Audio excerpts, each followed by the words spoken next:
ओम ब्रह्मानंदं परमसुखदं केवलं ज्ञानमूर्तिं द्वन्द्वातीतं त्रिगुणरहितं तत्समस्यादिलक्ष्यम् एकं नित्यं विमलमचलं सर्वधी साक्षीभूतं भावातीतं गगनसदृशं सद्गुरुं तं नमामि। आज का जो सूत्र है, आज जो भगवान श्री कृष्ण के वचन है, वो अध्याय 2 का 12वां श्लोक है, 12वां सूत्र है। तो भगवान ने क्या कहा?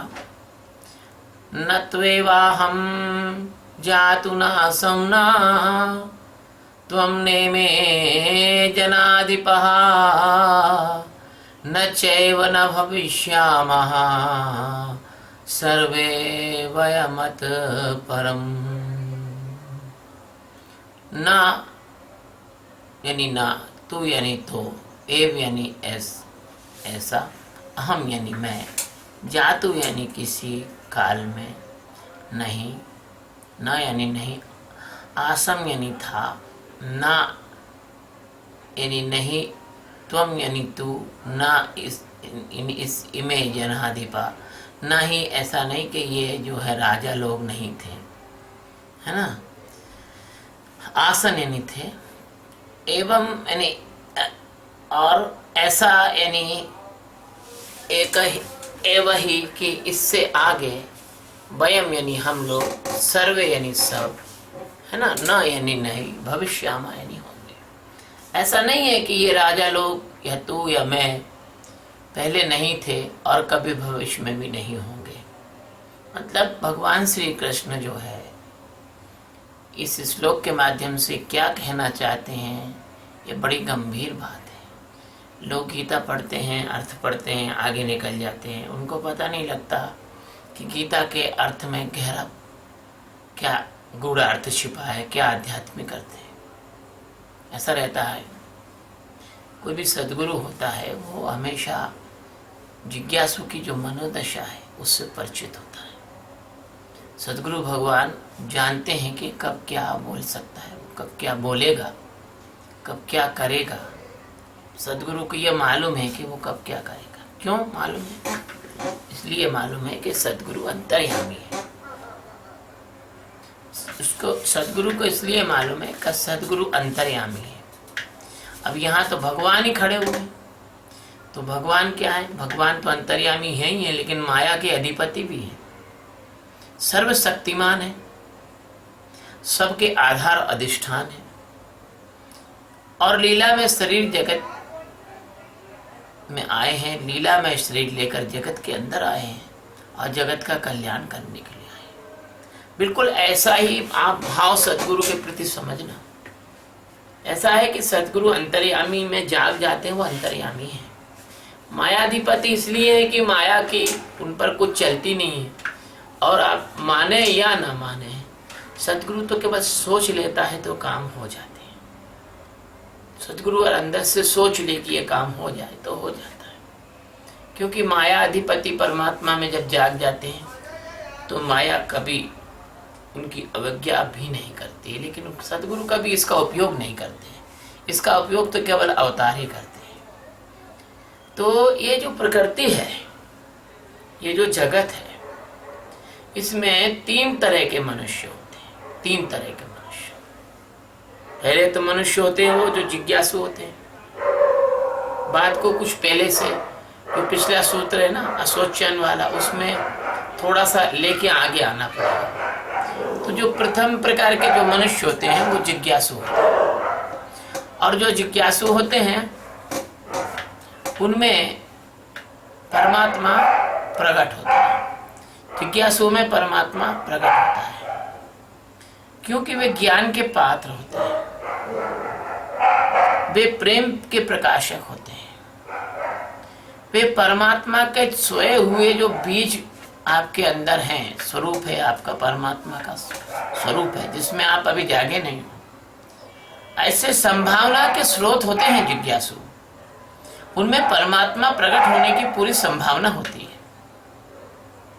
ये तो एक तरह के मनुष्य हो गए। अब जब दूसरे तरह के जो मनुष्य हैं वो कैसे होते हैं? दूसरी तरह के जो मनुष्य होते हैं वो ऐसे होते हैं कि उनको परमात्मा पाने से कुछ लेना देना नहीं है। वो परमात्मा पाना नहीं चाहते, वो परमात्मा को जानना नहीं चाहते, लेकिन वो सद्गुरु को प्यार करते हैं। वो सद्गुरु को प्यार करने से क्या है, वे लोग जो होते हैं ना, वो हेल्पर ऑफ द मास्टर होते हैं, सद्गुरु के सहायक होते हैं, सद्गुरु के मददगार होते हैं। वो सेवा में जुट जाते हैं, सेवा करते हैं, जिसमें जैसी योग्यता होती है वैसी सेवा करते हैं।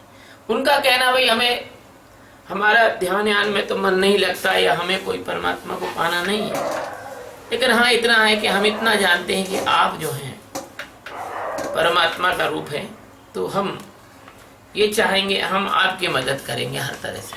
तो जिसमें जो योग्यता होती है, वो दूसरे तरह के जो लोग होते हैं वो क्या करते हैं कि परमात्मा का की हेल्प करते हैं। वो सतोगुणी लोग होते हैं, श्रेष्ठ लोग होते हैं, है ना। भले वो सीकर नहीं होते, ज्ञान ध्यान में रुचि नहीं भले हो, ऐसे सतोगुणी जो लोग होते हैं वो कई तरह के होते हैं। कोई धन से मदद करता है, कोई तन से मदद करता है, कोई बुद्धि से मदद करता है, कोई सतगुरु के शिष्यों को बढ़ाने के लिए मदद करता है, कोई सतगुरु के शरीर की सेवा करता है, कोई सतगुरु के वस्त्र की सेवा करता है, कोई सतगुरु के यात्रा की सेवा करता है, कोई सतगुरु के लिए सभा इत्यादि का प्रबंध करता है, प्रसाद इत्यादि का प्रबंध करता है।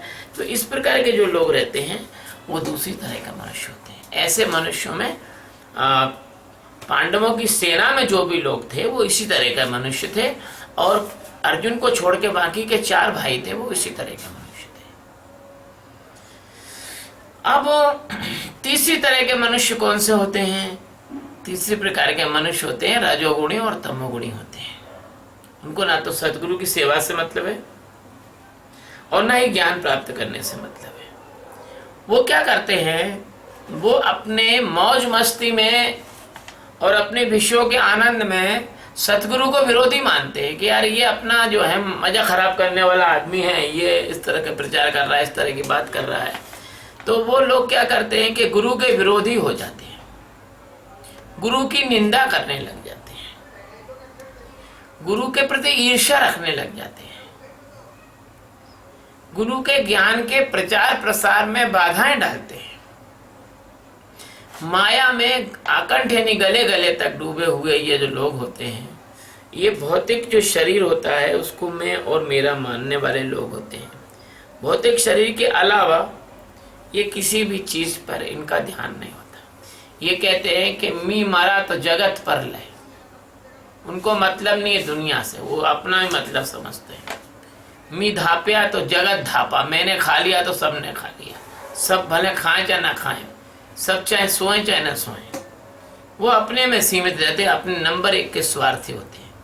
तो ऐसे जो लोग होते हैं जो कि सतगुरु के कार्य में, परमात्मा के कार्य में, ज्ञान के कार्य में विरोध करते हैं, बाधाएं डालते हैं, और संसार को जैसे सुअर होता है या जंगली सुअर वो खेत को रोन देता है, खेत को खाता कम है, रोनता जाता है, खराब ज़्यादा करता है, ऐसे संसार को खराब करते हैं, परमात्मा की फसल को बिगाड़ते हैं।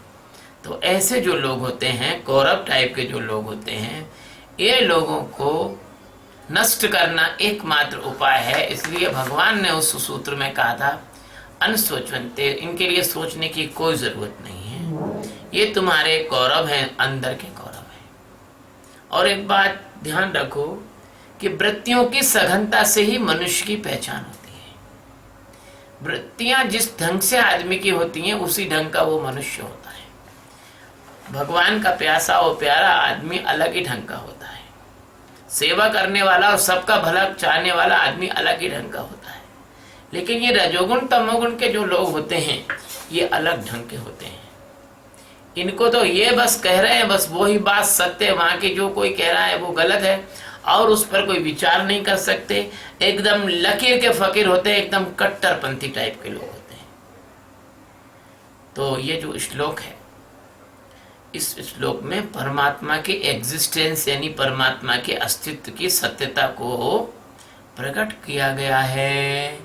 यह जो श्लोक है, न त्ववाहम जातुनासम न त्वम नेमे जनादीपा न चैव न भविष्यता सर्वे वय मत परम। तो यह जो श्लोक है, इसमें परमात्मा के अस्तित्व के सत्यता को प्रकट किया है और ये बताया है, इसका ये संदेश है कि परमात्मा हर समय हर जगह हर क्षण मौजूद है। परमात्मा में भूत भविष्य और वर्तमान तीनों काल हैं ही नहीं। ये काल तो अपनी माया की सुविधा के कारण बने हैं। परमात्मा तो वास्तव में देखा जाए तो काल विभेद से परे, काल खंड से परे अखंड है, कालाबाधित है, उसमें काल है नहीं, है ना। सर्व काल में उसकी मौजूदगी है, सब समय वो मौजूद है, उसका जो होना है वो अखंड है। बहुत ध्यान से सुनना, ये बहुत बारीक बात है।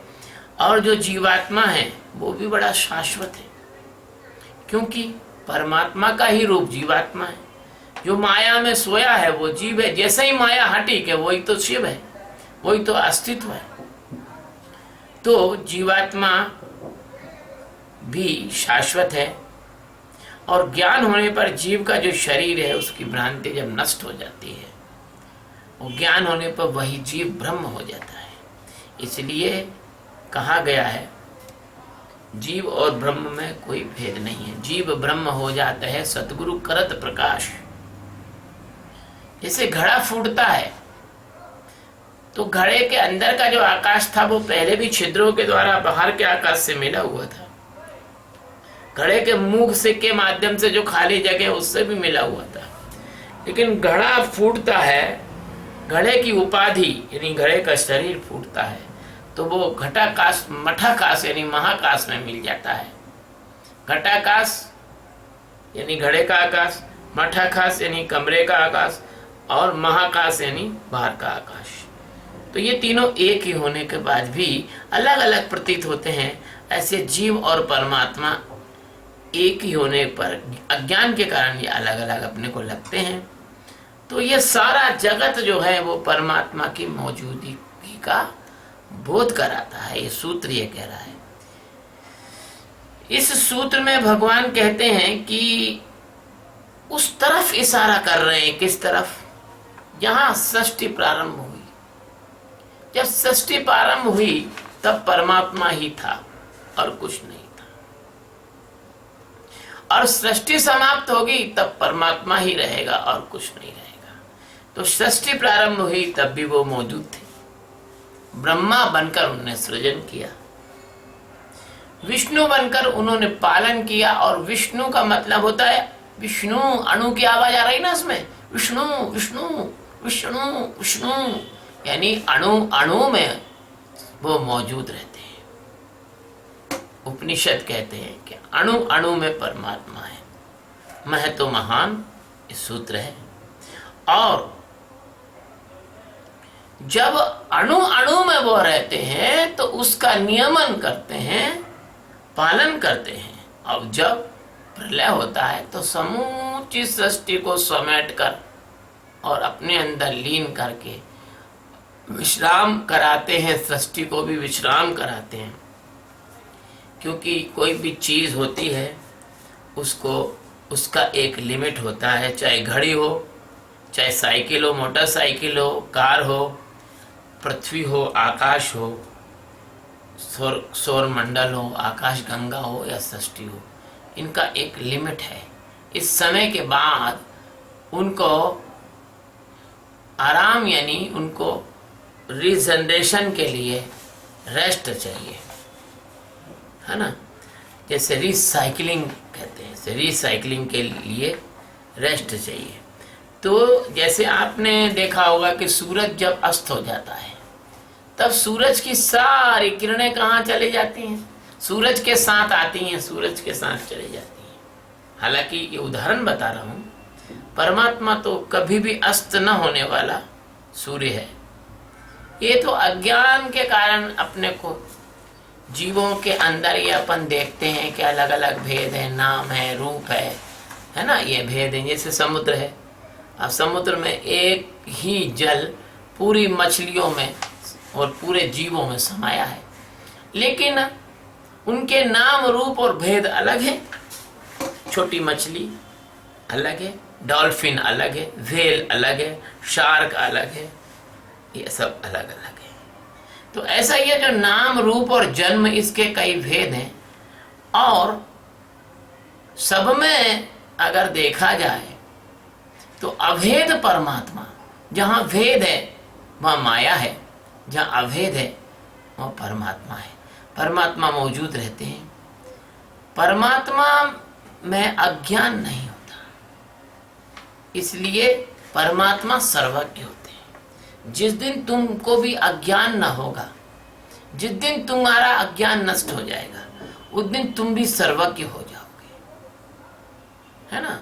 परमात्मा अपने सगुण और निर्गुण दोनों रूपों में हमेशा मौजूद रहते हैं। निर्गुण रूप में तो वो रहते ही हैं, लेकिन सगुण रूप में भी मौजूद रहते हैं। कौन कहता है कि परमात्मा आज सगुण रूप में नहीं है? लेकिन सामान्य आदमी भरोसा नहीं करेगा, क्योंकि सामान्य आदमी को, राम को भी आदमी समझा, कृष्ण को भी आदमी समझा, महावीर को भी आदमी समझा, गौतम को भी आदमी समझा। महावीर जब जिंदा थे तो परमात्मा में उनके दर्शन किसी ने नहीं किए। गौतम जब जिंदा थे तो उनको किसी ने परमात्मा माना नहीं। कृष्ण जब थे तो उनको, कृष्ण को परमात्मा माना नहीं। राम जब थे तो राम को किसी ने परमात्मा माना नहीं, अपने जैसा इंसान मान लिया। इसलिए जब परमात्मा सदैव इसलिए मौजूद है कि परमात्मा, ऐसा कोई समय नहीं रहता जब सदगुरु इस धरती पर ना हो। एक सदगुरु के गिरने के पहले दूसरा सदगुरु खड़ा हो जाता है। एक सदगुरु का शरीर गिरने के पहले दूसरा शरीर खड़ा हो जाता है। राम के गिरने के पहले कृष्ण खड़े नहीं हुए। अवतार अलग चीज है और सदगुरु अलग चीज है। आप लोग ये सोचते हैं कि कोई सदगुरु है तो राम और कृष्ण के समान शक्तिशाली होगा, नहीं।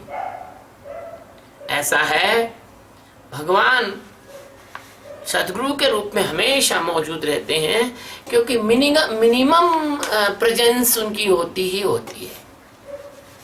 अगर कहा जाए तो सदगुरु परमात्मा की एक छोटी सी मिनिमम प्रेजेंस है, लेकिन जब मैक्सिमम प्रेजेंस होती है तब भगवान राम और कृष्ण के रूप में आते हैं। और उस मैक्सिमम प्रेजेंस में अवतार जब आते हैं तो अपरिमित शक्ति लेकर आते हैं, अत्यंत शक्तिशाली होते हैं। देखो जयद्रथ वध के समय और श्री कृष्ण भगवान ने, है ना, अपनी शक्ति से सूरज को बादल में छिपा दिया, और बादल में छिपा दिया। जयद्रथ समझा कि शाम हो गई, कितना अंधेरा हो गया। कभी आपने देखा होगा बरसात के दिनों में इतना अंधेरा हो जाता है, ऐसा लगता है जैसे रात जैसी हो गई। ऐसा बादल में छिपा दिया, वो समझा कि अंधेरा हो गया। उसने फटाफट चिता बनवाई, अर्जुन से कहा बैठो, तुमने प्रतिज्ञा की थी कि अगर मैं नहीं मार पाया सूर्यास्त तक। तो भगवान श्री कृष्ण ने कहा कि भाई ठीक है, तुम चिता में बैठ रहे हो, पर जिस गांडीव और जिस बाणों को तुमने हमेशा अपने साथ रखा, मरते समय भी तो अपने साथ रखो। तो अर्जुन अपने बाण और गांडीव धनुष लेकर चिता पे बैठ गया। अब चिता में आग ही लगाने वाली थी कि भगवान ने इशारा कर दिया प्रकृति को, तो बादल हट गए, सूर्य चमकने लगा। तो भगवान ने कहा, अरे अर्जुन, अभी रात नहीं हुई, अभी देख वो सूर्य चमक रहा है, मार जयद्रथ को। ऐसे शक्तिशाली होते हैं परमात्मा, अवतार लेकर जब आते हैं। अब आप परमात्मा और सदगुरु की आपस में तुलना ना करें, वो अवतार अलग चीज होती है। उनके पास अष्ट सिद्धि, नवनिधि, पूरी माया जिसको कहते हैं माया का जो बहुत शक्तिशाली रूप होता है। जैसे भगवान श्री कृष्ण योग माया, भगवान श्री कृष्ण का जन्म हुआ तो योग माया का भी जन्म हुआ। तो ये जो श्लोक है बड़ा गहरा है, बड़ा गहरा श्लोक है ये। वो कहता है कि ऐसा कोई समय नहीं है जब मैं नहीं हूं, या तुम नहीं हो, या राजा लोग नहीं है। बताओ ऐसा कौन सा समय है जहाँ सदगुरु नहीं है और सदगुरु की निंदा करने वाले लोग नहीं है? ऐसा कौन सा समय है जब सदगुरु की निंदा करने वाले लोग नहीं है, या सदगुरु के विरुद्ध खड़े होने वाले लोग नहीं है, और सदगुरु की सेवा करने वाले लोग नहीं है? ऐसे परम पराक्रम से जो संपन्न परमात्मा जब अवतार लेता है तब बात और है, लेकिन सामान्य रूप ज्ञानी जो है, ज्ञानी परमात्मा के रूप में ही आप लोगों के पास मौजूद रहता है। इसलिए भगवान रामायण में कहते हैं ज्ञानी मोह विशेष प्यारा। अब जब बात चल रही है तो मैं ज्ञानी के बारे में भी आपको बता दूं। ज्ञानी भी दो प्रकार के होते हैं, है ना। ये मैं अभी बाद में बताऊं, पहले ये बताता हूं मैं आपको कि ज्ञानी की जो महिमा है, ज्ञानी परमात्मा है, ज्ञानी परमात्मा का रूप है, ज्ञानी मेरा रूप है ऐसा भगवान ने कहा। इसका महिमा के शब्द वेद में, पुराण में, उपनिषद में, शतपथ ब्राह्मण में, ब्राह्मण संहिताओं में, श्रुतियों में, स्मृतियों में, पुराणों में इसके भरे पड़े हैं इसके प्रमाण भरे पड़े हैं। इसलिए कभी भी ज्ञानी सदगुरु हो उसको परमात्मा के रूप में देखना तो ही तुम्हारा फायदा होगा। यदि तुमने उसको मनुष्य के रूप में देख लिया तो तुम्हारा कुछ भी फायदा होने वाला नहीं है। तुम कौरवों की श्रेणी में चले जाओगे, पांडवों की श्रेणी में नहीं रहोगे। अब बात चलते हैं तो ज्ञानी के प्रकार बताता हूँ। ज्ञानी दो प्रकार के होते हैं। एक प्रकार का ज्ञानी तो वो होता है जिसको ज्ञान हो जाता है, वो दुनिया से कोई मतलब नहीं रखता, वो मौन हो जाता है, वो शांत होकर एक जगह बैठ जाता है, और चाहे गुफा हो, चाहे किसी आश्रम में हो, और चाहे उसका घर हो, उसको कोई मतलब नहीं है। वो अपने जो है ना ज्ञानी, वो अपने कभी कभी घर में भी ज्ञानी मिल जाएंगे आपको, गृहस्थियों में भी ज्ञानी मिल जाएंगे, और उनको मतलब नहीं है दुनिया से। वो अपनी परमात्मा के उस सत्य स्वरूप को जानकर और चुपचाप से अपना प्रारब्धमय जीवन पूरा करके निकल जाता है। 50, 75, 80, 90, 100 जितने साल की उसकी जीवन होता है वो सब निकाल के चला जाता है।